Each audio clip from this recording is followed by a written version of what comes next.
आज हम biotic factors के बारे में पढ़ेंगे, जो कि एनिमल्स का एनिमल्स के बीच में, प्लांट्स का प्लांट्स के बीच में, या फिर एनिमल्स और प्लांट्स का आपस में इंटर रिलेशनशिप बताता है। Biotic factors biotic factors are the living parts of an ecosystem. जिस तरह से हम देखते हैं कि इकोसिस्टम में ये एनिमल्स में इंटरेक्शन पाया जाता है, प्लांट्स में इंटरेक्शन पाया जाता है, और एनिमल्स का प्लांट्स के साथ इंटरेक्शन पाया जाता है। और ये इंटरेक्शन इनमें कंपटीशन के लिए, कोऑपरेशन के लिए, या एक दूसरे को किसी भी फॉर्म में ये इफेक्ट करते रहते हैं। और ये जो इंटरेक्शन होता है इनमें होल लाइफ भी हो सकता है, टेम्पररी भी हो सकता है, और कैजुअल भी हो सकता है।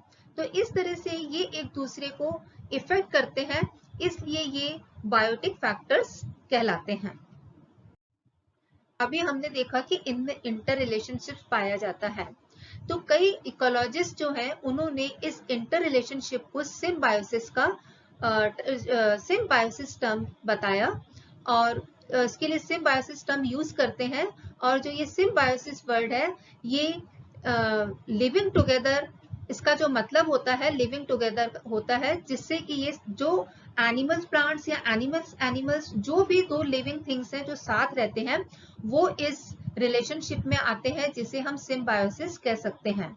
ऑर्डम ने इस सिम्बायोसिस जो टर्म है इनको दो पार्ट्स में डिवाइड किया, positive interactions and negative interactions. Positive interaction में कुछ टर्म्स है, जैसे mutualism, syntrophism, commensalism, protocooperation. Next is negative interaction. Negative interaction means उसमें टर्म्स आती हैं जैसे predation, parasitism, competition, amensalism. Positive interactions are cooperative relationships between species that result in better growth, reproduction, and survival for at least one species involved in the interaction without negatively affecting the other species. इसमें जो एक species होती है वो दूसरे को नुकसान करे बगैर इन्वॉल्व होती है, और इनमें इनको पॉजिटिव ये जो रिलेशनशिप कहलाता है वो पॉजिटिव इंटरेक्शन कहलाता है, जो कि इनको रिप्रोडक्शन में, ग्रोथ में और सर्वाइवल में हेल्प करता है। म्यूचुअलिज्म, इसमें mutually beneficial interspecific interactions are more common in the tropics than elsewhere. Here both species derive benefit. In such association, there occurs a close and often permanent and obligatory contact, more or less essential or survival of each. The two populations enter into some sort of physiological exchange. और ये जो interaction होता है इनमें जो दोनों members होते हैं दोनों को ही प्रॉफिट होता है, दोनों को ही लाभ होता है। म्यूचुअलिज्म में फर्स्ट टाइप है obligate mutualism. Obligate mutualism is the relationship between mutualisms which has evolved to such a point that the two species are fully dependent on each other. Here, none of the partner can lead an independent life. Most symbioses are obligate, such as the symbiotic association of algae and fungi to form lichens. ये mutualism का best example है। ये चट्टानों, सूखे स्थानों और वृक्ष की छालों पर पाए जाते हैं। इसमें लाइकन में शैवाल और फंजाई कंबाइंड फॉर्म में रहते हैं। इसमें जो एल्गी होती है वो हरे होने के कारण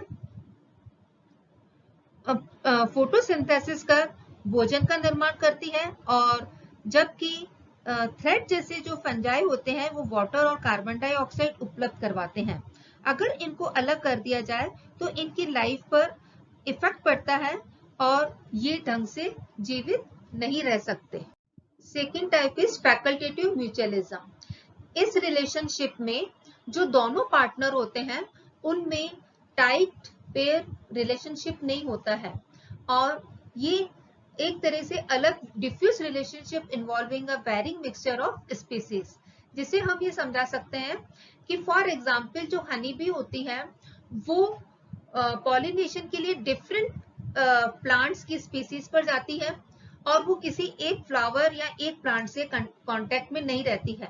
और इसी तरह जो एक प्लांट होता है उस पर सिर्फ एक इंसेक्ट पॉलिनेटर नहीं आता है, उस प्लांट पर बहुत सारे इंसेक्ट पॉलिनेटर्स आते हैं। यानी कि ये एक दूसरे के साथ टाइप नहीं होते हैं कि एक प्लांट पर एक ही स्पेसिफिक पॉलिनेटर आएगा या एक पॉलिनेटर एक ही स्पेसिफिक प्लांट पर जाएगा। एक प्लांट पर कई सारे इंसेक्ट पॉलिनेटर्स आ सकते हैं और एक इंसेक्ट पॉलिनेटर कई फ्लावर्स पर जा सकता है।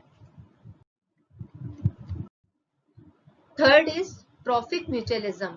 The term trophic is used for such mutualism that involves partners specialized in complementary ways to obtain energy and nutrients from each other.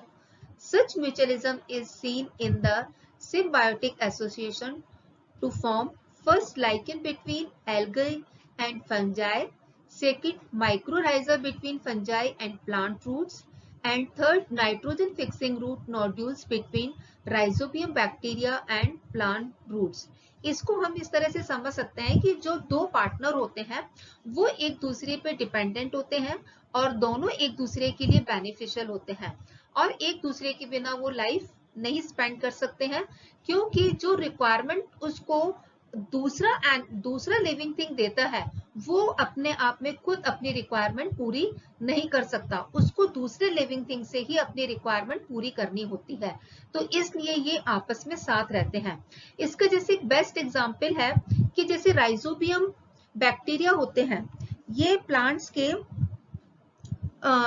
जो रूट्स होती हैं उनमें रूट नोड्यूल्स का निर्माण करते हैं और ये बैक्टीरिया क्या करते हैं, जो एटमॉस्फेयर में नाइट्रोजन प्रेजेंट होती है उसको वो नाइट्रेट कंपाउंड में बदलता है और ये नाइट्रेट कंपाउंड उन प्लांट्स के लिए भोजन की तरह यूज होता है। तो ये जो नाइट्रेट कंपाउंड है ये प्लांट्स अपने आप नहीं बना सकते, इनको ये राइजोबियम बैक्टीरिया नाइट्रोजन गैस को नाइट्रेट में कन्वर्ट करके देते हैं। और इसी तरह से नेक्स्ट एग्जांपल है, जैसे कुछ बैक्टीरिया होते हैं जो कि गाय और जो दूसरे जानवर होते हैं उनके बॉडी में रहते हैं और यहाँ पर उनको बैक्टीरिया को रहने की जगह मिलती है और ये जो बैक्टीरिया होते हैं इनकी हेल्प से जो गाय भैंस वगैरह होती है वो अपने जो खाना लेते हैं जिसमें उनके प्लांट्स में सेल्यूलोज होता है वो उसको खुद पचा नहीं सकते। उस सेल्यूलोज को पचाने के लिए, उस सेल्यूलोज का डाइजेशन करने के लिए उनको उन बैक्टीरिया की आवश्यकता होती है, जो कि उन बैक्टीरिया की हेल्प से उनका डाइजेशन होता है। इस तरह से वो बैक्टीरिया उन एनिमल्स के लिए हेल्पफुल होते हैं। Another example is the association between the leaf cutter ants and the fungus. The ants bring leaves into their underground nest where they use them to cultivate a highly specialized species of fungus. These ants then consume the fungus as it forms their only source of food. ये जो चींटियां होती हैं इस fungus को अपने food के source of food की तरह यूज करती है और जो फंगस होती है जिसको ये इन्वायरमेंट मिलता है इन चींटियों के द्वारा, ये उसी इन्वायरमेंट में ग्रो कर सकती हैं। तो इस तरह से फंगस को चींटी इन्वायरमेंट देती है रहने के लिए और चींटी उस फंगस से अपना फूड लेती है खाने के लिए। तो इस तरह से the organisms are totally dependent upon one another and the relationships are extremely stable. Both partners cooperate and are mutually evolved for one another's benefits as well as their own. Type 4 defensive mutualism.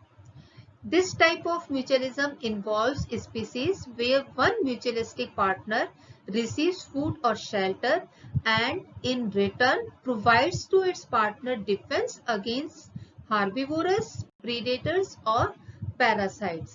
इसमें जैसे कोई एक partner है वो अपना दूसरे partner से अपना फूड लेता है और अपना शेल्टर लेता है और इसके बदले में वो दूसरे पार्टनर को उसको बचाता है, डिफेंस करता है हार्बिवोरस एनिमल से, प्रीडेटर से और पैरासाइट से।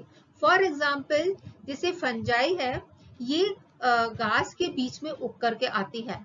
तो इससे क्या होता है कि ये फंजाई एक एल्कलॉइड प्रोड्यूस करती है जो कि एक पावरफुल टॉक्सिन होता है, और ये टॉक्सिन टेस्टी नहीं होता है, जिसकी वजह से जो ग्रेजर्स होते हैं या जो घास खाने वाले एनिमल्स होते हैं, सीड प्रीडेटर्स होते हैं, वो उस ग्रास को नहीं खाते हैं, क्योंकि उनके बीच में उगने वाली जो फंजाई होती है वो टॉक्सिन प्रोड्यूस करती है।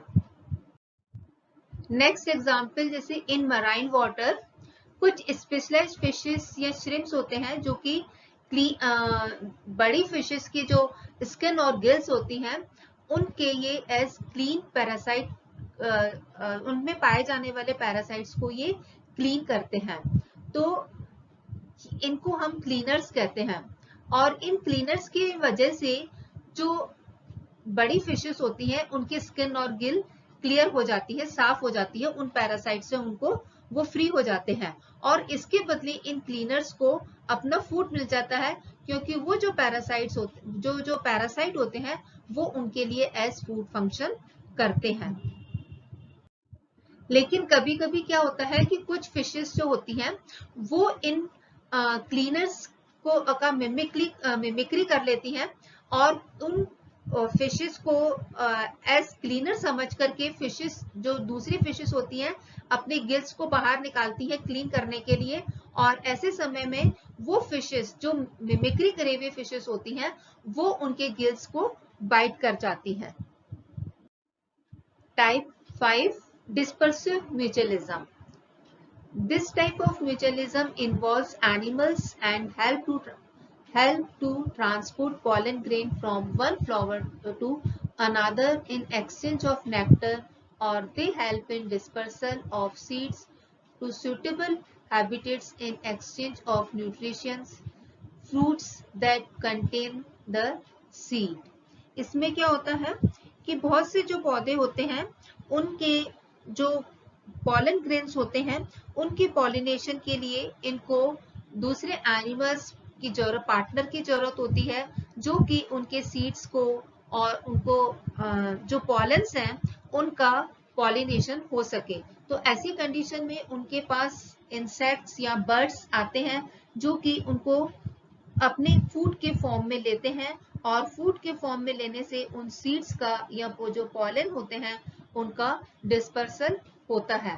तो इस तरह से दोनों को ही फायदा होता है, बर्ड्स को भी फायदा होता है और प्लांट्स को भी फायदा होता है। और ऐसी कंडीशन में एक प्लांट्स पर या एक फ्रूट पर कई सारी बर्ड्स आती हैं, और ऐसा भी होता है कि एक बर्ड कई सारे फ्रूट्स पर जाती है। तो इस तरह से फ्रूट्स के जो सीड्स होते हैं उनका डिस्पर्सल होता है, और जो पॉलन्स होते हैं उनका भी पॉलिनेशन होता है, और बदले में जो एनिमल्स हैं उनको अपना फूड मिलता है।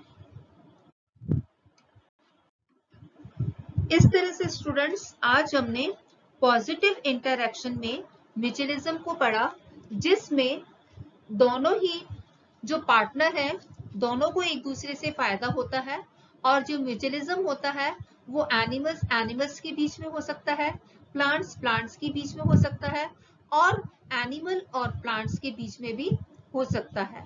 Thanks class.